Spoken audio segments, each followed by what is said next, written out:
जी, अब हम लोग यहाँ बात करेंगे कि सिद्धू को किसने और क्यों मारा। यहाँ इसके ऊपर हम बात करेंगे। मैं कोशिश करूँगी कि मेरी पिछली वीडियो से छोटी वीडियो हो थोड़ी। देखें, यहाँ पर जो सिद्धू हैं, इनको क्यों मारा गया, इसकी 2-3 रीज़न्स हो सकते हैं। अब अगर आप मेरी पहली वीडियो सुन चुके होंगे, तो एक सबसे पहला रीज़न है वो उसकी आइडियोलॉजी है, ठीक है? उसकी आइडियोलॉजी कि भाई वो क्या चीज़ किस चीज़ को मानता था, उस चीज़ को लेकर कितने लोग जो हैं वो हर्ट हुए हुए हैं। तो वो एक रीज़न होता है कि आप किसी को किसी की आइडियोलॉजी पे के चलते मार देते हैं, जो कि ये दुनिया में एक इस तरीके का अपराध ये किया जाता है।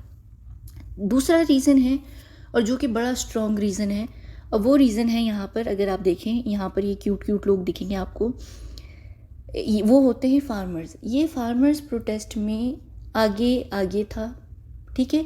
इसने फार्मर प्रोटेस्ट में बहुत बोला भी, उसने बहुत कुछ कहा भी। अब यहाँ पर ये चीज़ देखना बहुत इम्पॉर्टेंट है कि ये फार्मर प्रोटेस्ट किसकी किसको अपोज करने के लिए किया जा रहा था। इसके फार्मर प्रोटेस्ट से किस पार्टी को नुकसान होना था, ये चीज़ देखिए आप, ठीक है ना? क्योंकि वो बिल किसने निकाला था, वो किसने अप्रूव किया था, किस पार्टी ने किया था, ये भी आप लोगों को पता है। तो जो प्रोटेस्ट कर रहे थे फार्मर्स, वो जिसके ख़िलाफ़ कर रहे थे, वो उसी पार्टी के ख़िलाफ़ कर रहे थे जिस पार्टी ने वो बिल अप्रूव किया। तो उसकी वजह से ये पहले उस पार्टी का मेंबर है, फिर उस पार्टी को छोड़कर कांग्रेस को ज्वाइन करता है। तो उसका क्या मतलब है कि बीजेपी को लेकर इसके पास इन्फॉर्मेशन है, और बीजेपी वाले इससे सड़ चुके थे। क्योंकि जब इसने फार्मर्स प्रोटेस्ट के ऊपर उन फार्मर्स का साथ दिया और उसने आगे आगे होके बोला कि भाई हम लोगों के साथ ये ज़्यादती हो रही है, ये हो रहा है, वो हो रहा है, तो जाहिर सी बात है कि उसकी वजह से बहुत सारे आपके लोग दुश्मन बनते हैं। फिर वो पार्टी को भी छोड़ के गया। जब एकदम वो पार्टी को छोड़कर दूसरी पार्टी को ज्वाइन करता है, तो इसका मतलब है कि वो उस पार्टी में ऑलरेडी बहुत वीक हो चुका था, उसको कोई सपोर्ट नहीं थी। ऐसे में क्या होता है, लोग राजनीति खेलते हैं। जब राजनीति खेलते हैं, लोग क्या करते हैं कि उसको उस पार्टी से निकाल कर अपनी पार्टी में ले आओ, उस पार्टी के राज भी हमारे साथ आ जाएंगे, उस पार्टी की इन्फॉर्मेशन भी हमारे पास आ जाएगी, वो हमें पॉलिटिकल गेन हो जाएगा। उस पार्टी में उसको लेकर आते हैं। अब उस पार्टी में उसको लेकर आए, अब ये भी नहीं पता कि उस पार्टी में उसको जो लेकर आए वो जेन्युइनली लेकर आए थे या इसलिए लेकर आए थे कि उस पार्टी के अंदर भी कोई मोल बैठा है बीजेपी का, जो ये चाहता था कि वो बंदा यहाँ पर आ जाए और वो सारा नाम जो है वो इस तरफ जुड़ जाए, ठीक है? अब दूसरी चीज़ ये है कि भाई उसकी सिक्योरिटी को हटाना, जो कि बड़ी एक सीधी सी बात है, स्ट्रेट फॉरवर्ड बात है कि उसकी सिक्योरिटी को हटा दिया गया क्योंकि उसको मारने का प्लान था। और यहाँ पर ये बात भी हम नहीं कर सकते कि भाई उसकी हत्या हुई है, वो तो हुई है। ये नहीं हुआ कि भाई उसको पंखे से वो पंखे वाला सीन हो गया, या वो जो जहर वाले सीन होते हैं, जो एक फेक नैरेटिव हमेशा चलते हैं। जब भी किसी को आप असल में किसी की हत्या करते हैं तो ये कह देते हैं कि भाई वो आत्महत्या थी, ठीक है? वो ये चीज़ थी नहीं, बड़ी क्लियर कट था, क्योंकि इनको पता था यहाँ पर कि एक प्रॉपर गैंग आएगा और वो इस चीज़ को कबूल कर लेगा कि हमने ये काम किया। जब भी ये चीज़ हो ना कि अगले 2 घंटे के बाद कोई गैंग, या 3 घंटे के बाद, या 24 घंटे के अंदर अंदर कोई आकर इसकी जिम्मेदारी कबूल कर ले, तो समझ जाए कि ये प्री प्लान चीज़ थी। वो गैंग को यूज़ किया जा रहा है कवर के तौर पर, मरवाया किसी और ने। ये बड़ा आसान है गैंग का कहना, क्योंकि एक बंदा है जो ऑलरेडी, आप लोग कह रहे हैं, आप लोगों के हिसाब से, यानी लोगों के हिसाब से, आप लोग यानी डायरेक्टली आपने, यानी लोगों के हिसाब से कि भाई वो हिंसा करता था, उसकी सोच ऐसी थी, फलाना था, उसको गैंग ने मार दिया, दूसरे गैंग ने। ज़रूरी नहीं है कि उसकी आइडियोलॉजी की वजह से उसको मारा गया हो। ये भी मुमकिन है कि वो जिस प्रोटेस्ट का साथ दे रहा था उसमें बहुत लोगों को मारा गया है। जब लोग एक तरफ हो जाते हैं, बड़े बड़े नाम, बड़ी बड़ी चीज़ें, तो वो ऐसे लोगों को मारना शुरू कर देते हैं ताकि वो उस चीज़, उस मूवमेंट के जो फ्रंट फेसेस हैं वो वीक, जब वो मर जाएं तो वो मूवमेंट वीक हो जाए, ताकि वो लोग जो हैं वो कल को किसी की वजह से खड़े ना हो सकें। कल को हम कोई भी किसी के साथ ज़्यादती करें, किसी भी इंसान के साथ हम ज़्यादती करें, तो वो लोग आके कुछ भी ना कर सकें, क्यों, और उनके आगे आके कोई खड़ा भी ना हो, उनके साथ आके खड़ा ना हो, क्योंकि उसको ये लगे कि भाई आगे आके खड़े होने पे मार दिया जाता है। जैसे आप लोग भी कहते हैं ना, हम किसी के लिए क्या करें, हमें मार देंगे, ये चीज़ हो गई। तीसरी चीज़ यहाँ पर प्रोफेशनल जेलेसी भी हो सकती है। Sorry, professional jealousy. अब ये क्या है, देखेंगे यहाँ पर ना, इसका आप 295 गाना ले लें, कहाँ है, यहाँ पर कहीं है लिखा हुआ, खैर छोड़ें, वो जो 295 गाना था वो उसका सबसे फेमस तरीन गाना था 295, और जो कल तारीख थी वो भी 295 थी। तो हो सकता है कि भाई किसी ने कहा हो कि जितना तेरी जो गाना जितना फेमस था, मैं उसी दिन तुझे मारूंगा, उसी हिसाब से मैं तुझे मारूंगा। फिर उसका एक आखिरी जो गाना था, लास्ट गाना तो उसका शायद लेवल है, लेकिन सेकंड लास्ट जो गाना था वो कहाँ था, वो था लास्ट राइड। तो तो ये उसका जो फ़ैन था, ये जिसका फ़ैन था टुपैक, ये उसके ऊपर बात थी ना, ये उससे इंस्पायर्ड भी था और ये बड़े खुले तरीके से बोलता भी कि भाई मैं टुपैक का फ़ैन था। ये उसी दोनों की आइडियोलॉजी सेम थी, दोनों रेसिज्म के लिए लड़ रहे थे। वो ब्लैक अफ्रीकन के लिए लड़ रहा था, ये सिखों के लिए, वो ब्लैक अफ्रीकन अमेरिकन के लिए लड़ते थे वो लोग, BPP वाले, वो ब्लैक पैंथर पार्टी वाले थे कि अमेरिका में जो रेसिज्म होती है। ये जो था ये सिखों के लिए कि भाई सिखों के साथ ये होता है, वो होता है, ये फलाना ढमकाना। तो ये दोनों चीज़ें भी उसकी बड़ी सेम थी कि भाई उसका एंड भी इसी तरीके से हुआ और दोनों के साथ इत्तेफाक से दोनों को मारा भी बिल्कुल उसी तरह ही है, दोनों के ऊपर गाड़ियों में गोली चली है। तो प्रोफेशनल आइडियोलॉजी जेलेसी से ज़्यादा जो चीज़ मुझे लगती है कि प्रोफेशनल जेलेसी तो ज़रूर है। हो सकता है कि जिसने मारा हो, असल में जिन्होंने मारा और जिन्होंने जिम्मेदारी कबूल की, उनका इशू क्या होगा इसकी आइडियोलॉजी से होगा, पर जिन्होंने मरवाया है उनका इशू क्या होगा, उनका इशू क्या होगा इसका सच बोलना। क्योंकि इसने कहा भी, इसने अपने मेरे ख्याल से लास्ट राइट में या 295 वाला जो सॉन्ग है उसकी एक लिरिक्स है कि जवानी विच ही जनाजा उठेगा मिथिए, यानी मेरा जवानी में। और ये बार बार एक चीज़ बोलता है, ये बड़ा दिलेर किस्म का बंदा था। ये एक ही चीज़ कहता था, मुझे ना किसी से डर ही नहीं है, मुझे डर ही नहीं है, मैं यहाँ सच बोलूँगा, मैं सच बोलूँगा और मैं सच जब बोलूँगा तो लोग मुझसे डरेंगे कि ये सच बोलता है। तो जो लोग सच बोलते हैं ना उनको वैसे भी मार दिया जाता है ज़िंदगी में। हमें, क्योंकि हम लोगों की सोच उस तरीके की नहीं होती है, हम उस इंसान की चीज़ को नहीं समझ पा रहे होते हैं उस लेवल पर जाकर। तो हमें ये लगता है कि वो हिंसा फैला रहा है, वो कोई चीज़ गलत कर रहा है, लेकिन वो असल में क्या कर रहा है क्या नहीं कर रहा है वो भी चलें छोड़ें, वो भी छोड़ दें। लेकिन कुछ हुआ कि भाई किसी को बुरा लगा, तो या तो भाई इसकी आइडियोलॉजी से किसी को भाई फुल इशू था, जो कि इसकी आइडियोलॉजी सिखिज़म को लेकर कि भाई ये होना चाहिए, सिखों को अलग रहना चाहिए। फिर ये थोड़ा प्रो पाकिस्तानी भी था, ठीक है। और प्रो पाकिस्तानी होने का एक और वजह, एक और कारण बना है ओमपुरी की भी, जो मारा गया ओमपुरी को। अगर आप लोगों को नहीं पता, उनके ऊपर मैं बात करूँगी किसी दिन। थोड़ा ये भी इशू होता है कि भाई कुछ लोग होते हैं जिनको प्रो पाकिस्तानी होने पे भी मार दिया जाता है, ये होता है। इस तरह तो पूरा बॉलीवुड भी प्रो पाकिस्तानी है, लेकिन उनको नहीं मारा जाता, उसके पीछे भी रीज़न है, मैं बाद में बताऊंगी कि वो क्या रीज़न है। लेकिन कभी कभी ये होता है जिनको भी सपोर्ट नहीं होती लेकिन प्रो पाकिस्तानीज होते हैं तो उनको भी मार दिया जाता है, ऐसा होता है। और मैं ये नहीं कह रही कि उनको हिंदू मारते हैं, ये मारते हैं, वो मारते हैं, उनको रीज़न मिल जाता है उस इंसान को मारने का। कभी कभी आपको एक इंसान से नफरत होती है, उसको मारना होता है। एक प्रो पाकिस्तानी होना, शायद उसकी आइडियोलॉजी होना, दूसरा वो जो एक के वाला जो ग्रुप है, एक पार्टी है जिसको वो शायद सपोर्ट करता था या जो भी था, ये 3 चीज़ें हो सकती हैं।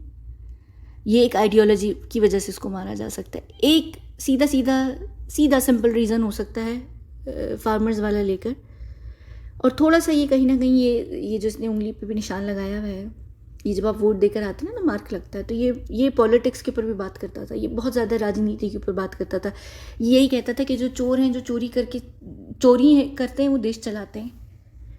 ये पॉलिटिक्स के ऊपर फुल इसकी एक सोच है पॉलिटिक्स को लेकर, बिल्कुल उसी तरह की जो जिस तरह की शायद हम लोग भी बात करते हैं कि भाई पॉलिटिशियंस क्या होते हैं और ये वो राजनीति, ये प्रॉपर बात करता था कि लोग वोट्स के लिए ये करते हैं वो करते हैं। असल में वो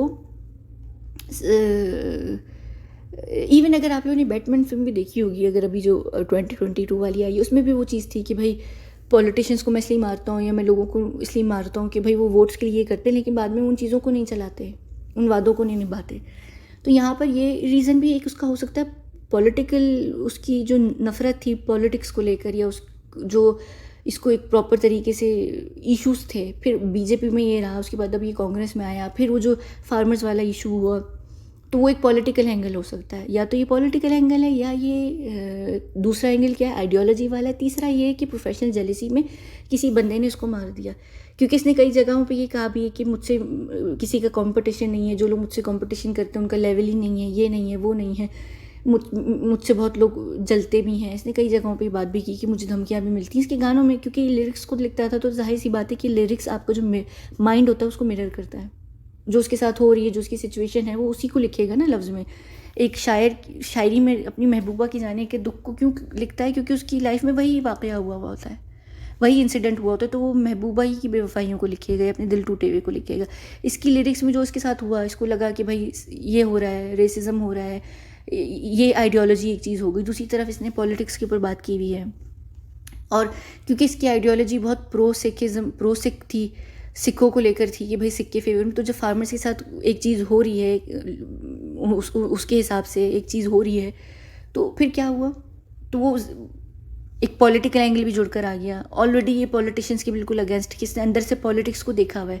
हम ये क्यों चीज़ नहीं समझ रहे कि ये बीजेपी को क्यों छोड़कर आया, क्योंकि इसने अंदर से पॉलिटिक्स देखी। मैं यहाँ ये पार्टी की बात नहीं कर रही कि वो तो पार्टी को छोड़कर आया क्योंकि उसको बीजेपी बुरी लगी तो वो कांग्रेस में आया। अब वो कांग्रेस में भी रहता ना तो उसको कांग्रेस भी बुरी लगती। अगर वो कांग्रेस के बाद पेंगुइन परिवार की पार्टी में भी चला जाता उसको वो भी बुरी लगती। इसका ये मतलब नहीं कि पार्टीज़ बुरी हैं, पार्टीज़ के मेन लोग बुरे हैं।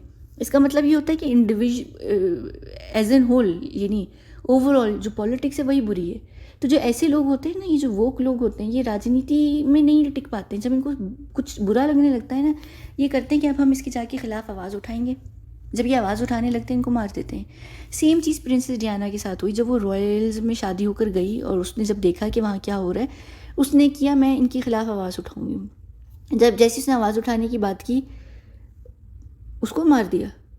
माइकल जैक्सन को जब पता चला कि इल्यूमिनाती में ये सारी चीज़ों में क्या चीज़ें होती हैं, उसने भी एक चीज़ करनी थी, मार दिया। वो कौन है, फास्ट एंड फ्यूरियस वाला, उसको भी कुछ इन्फॉर्मेशन थी, वो भी ये कह रहा था कि हम यहाँ पर आकर बात करेंगे, हम अपने प्लेटफॉर्म को यूज़ करेंगे, अपने नाम को यूज़ करेंगे, मार दिया। माइकल जैक्सन को मार दिया, टुपैक को मार दिया, और कितने कितने नाम हैं, और बहुत सारे लोग हैं जो जैसी जिनको कुछ पता चलने लगती है इन्फॉर्मेशन मार देते हैं। वो 9/11 दाढ़ी वाला बंदा, वो CIA का बंदा था 1980s में, उसने अमेरिका के अंदर काम किया, उसको इन्फॉर्मेशन मिली, उसने कहा यहाँ पे ये सब चीज़ें होती हैं, लाओ मैं बताऊँ, मार दिया। उसको तो बड़े बुरे तरीके से मारा, ठीक है, उसको आतंकवादी बना के मारा, इसको अपराधी बना के मार दिया कि भाई ये तो वैसी ये वैसा था, ये वैसा था। डियाना को ये कह के मार दिया कि वो शौहर के साथ ही फेथफुल नहीं थी तो उसका एक्सीडेंट यानी हो गया। टुपाक को मार दिया कि भाई उसकी आइडियोलॉजी ऐसी थी। किसी को इसलिए मार दिया, किसी को प्रो होने की वजह से मार दिया, किसी को एंटी होने की वजह से मार दिया। ये सारी चीज़ें होती हैं और ये क्या होता है, राजनीति का खेल होता है। राजनीति वालों को मसला होता है। और क्योंकि मैं यहाँ राजनीति के ऊपर बात कर रही हूँ तो मैं यहाँ दीप सिद्धू के ऊपर भी बात करूँगी अगली वीडियो में, कि मैं दीप सिद्धू और सिद्धू मूसेवाले के ऊपर बात करूँगी कि उनके बीच में भी क्या सिमिलैरिटीज़ हैं। तो ये चीज़ होती है। और सिर्फ यहाँ पर दीप सिद्धू या सिद्धू मूसेवाले ही की बात नहीं करूँगी, उस वीडियो में मैं एक पाकिस्तान के अंदर भी एक चीज़ हुई है बहुत सिमिलर ऐसी, मैं उसके ऊपर भी बात करूँगी। तो मैं आपको बताऊँगी कि ये क्या चीज़ होती है। नॉर्मली ये जो चीज़ें होती हैं ये गैंग या हिंसा की वजह से नहीं होती, ये पॉलिटिकल ड्रिवन चीज़ें होती हैं। इस पे असल में पीछे राजनीति का बहुत बड़ा खेल होता है। ये राजनीति का ये पूरा ड्रामा होता है, राजनीति का ये सारा कुछ ये राजनीति से रिलेटेड होता है।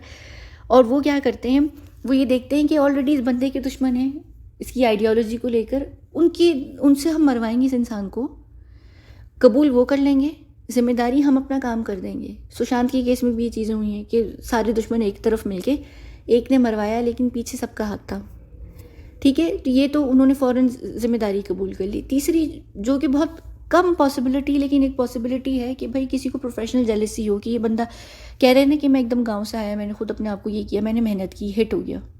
सुशांत के केस में भी यही था, क्या वो था वो क्या हो गया। तो प्रोफेशनल जेलसी भी भाई किसी ना किसी को उसके फेम से भी इशू होगा, तो फेम से भी इशू होता है। यहाँ पर पंजाब इंडस्ट्री हो गई, रैपर्स की इंडस्ट्री हो गई, साउथ की इंडस्ट्रीज़ हो गई, पूरी दुनिया में, चाहे वो अरब इंडस्ट्री हो, चाहे वो हॉलीवुड इंडस्ट्री हो, चाहे वो पाकिस्तान की हॉलीवुड इंडस्ट्री हो, अफ्रीकन्स की इंडस्ट्री हो, जो भी इंसान जिसको फेम मिलने लगता है ना उसको थ्रेट्स आने लगती हैं कि हम तुम्हें मार देंगे। लड़कियों को ऐसी थ्रेट्स आती हैं, इंडिया पाकिस्तान में स्पेशली आती हैं जो इंडस्ट्री के अंदर होती हैं, चाहे वो भोजपुरी इंडस्ट्री हो, चाहे वो दूसरी हो जो बॉलीवुड से हट की थोड़ी सी, उनमें आती हैं कि भाई हम तेज़ाब मार फेंक देंगे, तुम्हारा मुंह बर्बाद कर देंगे, फिर करो तुम अपनी एक्टिंग, बड़ी फेमस हुए फिर रही हो।